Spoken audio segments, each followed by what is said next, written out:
Targar friends. Hey everybody, it's Jason Blah here, and it's time for the Orc Mode workout. And today is my volume day. Now some people are going to freak and be like, oh my god, you're doing box squats. If you guys recall, when I came back to lifting after spending all that time in bed sick and having to learn to walk again, you know, back before I got my squat back to 500 a few years ago, right? I built my squat with box squats. I don't think novice lifters should be using box squats, but I don't have a problem with advanced lifters using them in conjunction with normal back squats. I'm going to be doing all three types of squats. People need to accept that. I'm back to concurrent periodization.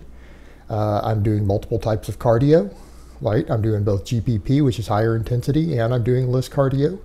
I'm doing multiple rep ranges in training, all programmed through the week. I am doing 3 different types of squats. I'm doing 3 different types of hip hinges. I'm doing 3 different basic types of presses, right? You guys have seen me do pull-ups. You've seen me do rows. I do cheat curls. I even do some shoulder work. That's the way things are going to go. I need to get strong. I need to get explosive. So I'm working on maximum strength. I'll be working on more speed strength type stuff coming up. And I know that's a debate as to whether that really exists or not. So I might start doing my dynamic effort work coming up here soon. So get ready for that. Yes, I know how to do them. Yes, I've done dynamic work with bands before. But what I don't promote is raw lifters doing partials or doing a bunch of band work for their heavy lifts. That's ridiculous. That's the shit that's stupid. Notice that everything I'm doing, in spite of doing these variations, I'm doing full range of motion exercises. I'm doing big movements. Right? My exercise variations are big movements. I mean, I rotate between pull-ups and rows off the floor, right? Rotating through 3 types of squats. I'm going to be doing a lot of weeks. I'm actually going to do all 3 types of squats in the same week. I'll be doing, for speed work, I'll be doing box squats only. But yes, I'm going to do max effort stuff with normal back squats. We're going to do max effort stuff with box squats. We're going to do max effort with safety bar squats. But even then, that means that we'll do back off work with heavy triples and things on the normal squat, right? On the heavy day. Because we need to always have that motor pattern on the main lift. So the same thing, even if I do max effort work with a different sort of press, I'm still going to pause bench on the same day. It's just going to be treated as a secondary exercise on the max effort days if I don't do a normal bench. Same thing, what are we doing? Heavy days right now, I'm doing conventional deadlift. And then my volume days, I'm doing sumo. Now, I need that for grip work, and you guys have noticed I'm re-chalking my thumbs. Yes, I'm using a weight that I could do rep work with. And I'm doing singles, but that's because of the grip aspect and needing to re-chalk my thumbs because I get the chalk peeled off my thumbs and everything. And this counts as my grip work. In addition to the fact that more and more this day here is going to gravitate towards box squats. Well, box squats are a fantastic accessory movement. Actually, they're an assistance movement for the Sumo Deadlift. They carry over directly. They carry over directly, right? And the Sumo Deadlift will improve your conventional deadlift. So everything feeds into each other, but my exercise variation is still very low. And what people need to remember, when I promote certain things for novice lifters, that's because 90% of you are novice lifters. When I say that you only need about 5, 6, 7 exercises to get as big and as strong as possible in your first year or 2 of training, I literally mean that. I don't mean that you guys should be doing this stuff. All right, if you only squat 300 pounds, you have no business playing with box squats and safety bar squats or any of that shit unless you're a girl. If you're a girl, okay, that's fine. If you're a guy, you need to just back squat. You see where I'm going with that? There are reasons, and I've discussed that, why more advanced lifters need to do certain things. And while I'm cutting, I need to be maximizing all these performance elements. While I continually get my body weight down, my body fat down, I need to maximize hypertrophy. I need to maximize strength. All of these things as much as humanly possible. But now, also my lower back was still a bit fatigued from this weekend. It's been a little crampy, and it has nothing to do with training. It had some other activities that fatigued my lower back. And it still felt a little weird, so I also was a little worried about getting under a normal squat. I will probably, if it feels good, I'll probably do my max effort with a normal back squat on Monday. And if it's feeling weird, if it doesn't feel perfect, I'll do it with a box squat. But we're going to hit a heavy single, right? We're going to hit a heavy lift on the squat on Monday. Sumo pulls. And this video is going to be long. There's no warm-ups in here. My actual work ended up taking like 12 minutes, I think, of footage, not even counting any of my warm-ups, so we didn't include those. I did 5 singles with this on the sumo. The first couple of singles, the technique was off because I'm still getting used to sumo again. I haven't pulled sumo in a long time. I have pulled 600 sumo since I've been a YouTuber, by the way. People may not be aware of that because they forget these things, but yeah, I've pulled 600 sumo. Did it in the UK. So, you know, it is what it is. I've also done 600 low handle trap bar. There should be plenty of footage of that up there.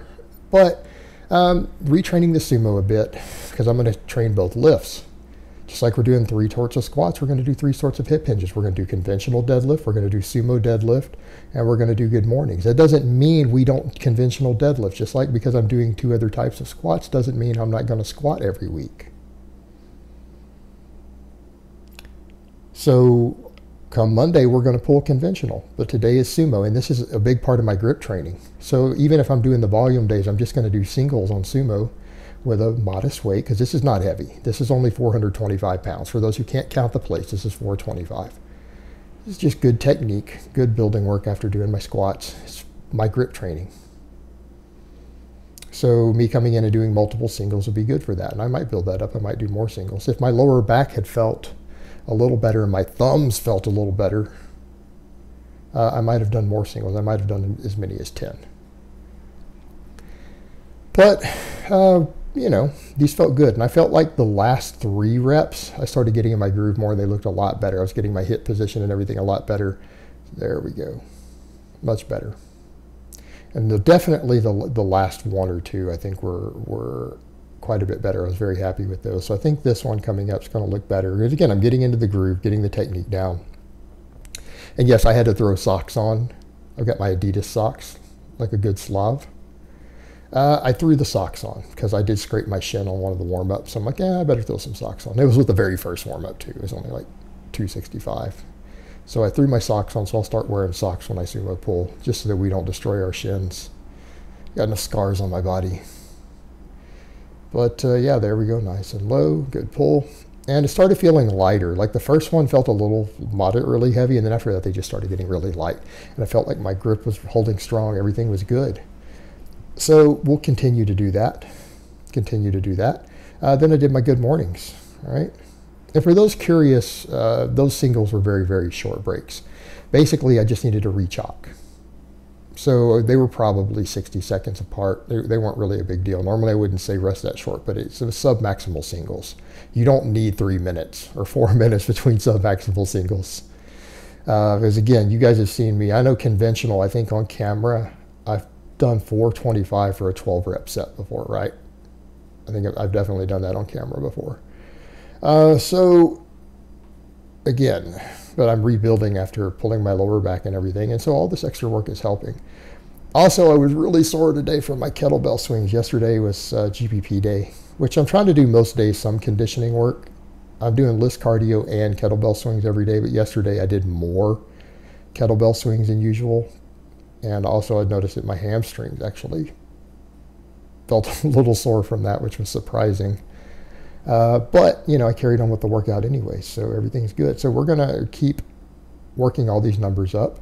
I am most likely, though, going to go to dynamic effort instead of repetition next week.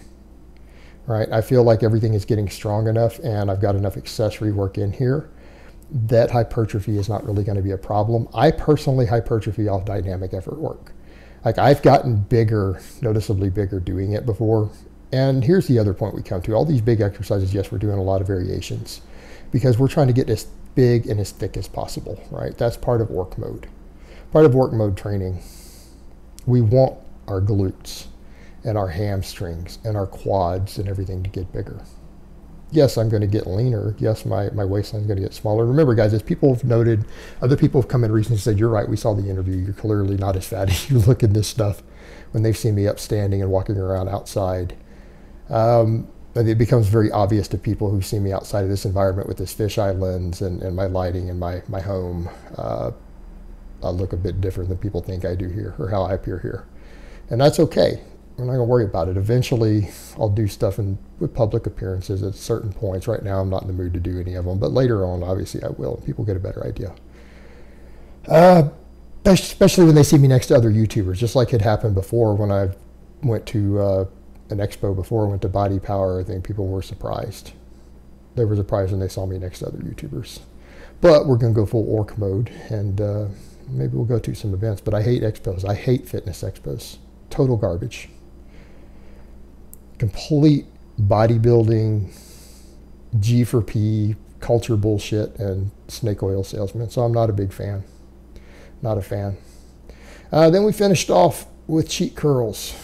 Only did 3 sets today. I increased weight slightly though. People did notice in my videos of me sitting down even that my biceps look like they might be growing. They could be. They could be. I won't know till I DEXA scan again though, will I? All right? Till we DEXA scan again, and I don't even have the next one scheduled. I haven't even bought another DEXA scan package. People need to remember the ones I was doing, I bought them as a package, so I got them cheaper. You do package deals. I think I got them like $10 cheaper per scan because I bought packs. So I'll schedule my next one when I feel like I've significantly changed enough in terms of body composition. But I am seeing a difference in the mirror. I'm seeing a difference in the way clothes fit, even though the scale's been holding constant. That's one of the things people are pointing out, like how much weight have you lost since you've been keto? I haven't lost any. And no, I don't carb up. That came up in the questions earlier today too, like do you have carb up days? No, I don't. I don't train enough. Guys, I'm only training 4 days a week. Like maybe if you did 30 sets of ultra high reps for every body part 3 times a week, or you did hours and hours of conditioning, you might need carb up days, but weight training doesn't burn that much glucose. It really doesn't. I haven't lost any weight. I'm 215. I stepped on the scale at 215 today. It's exactly what I weighed on my DEXA scan in December while eating an ultra high carb diet. So yeah, I am still exactly 215. No change in body weight. So I'm probably recomping because I know my legs are bigger. So it is what it is. We'll just keep working that body fat down and slowly work the scale down. The scale's got to start coming down eventually. I am in a small caloric deficit and I'm doing a lot of conditioning at this point. So it'll eventually come down. But yeah, the cheat girls felt good. The workout was good. I was happy with it. Everything's great. Now I'm going to take a hot bath, get some food in. And so I hope it's been informative, and I will talk to you guys next time.